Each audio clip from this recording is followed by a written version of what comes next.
massive snowstorm headed for DC this weekend, and I'm headed to Trader Joe's to check out how packed it actually is as people prepare for Snowmageddon. What you see here is just part of the line. Shoppers preparing for the snowstorm that's on the way. Absolutely packed in here.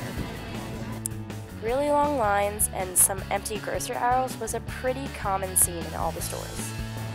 Made it out successfully with my groceries, so I'm stocked and ready for Snowmageddon.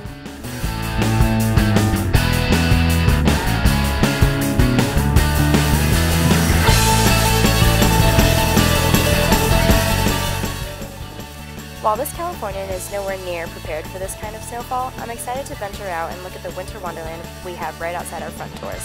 Stay warm, Georgetown!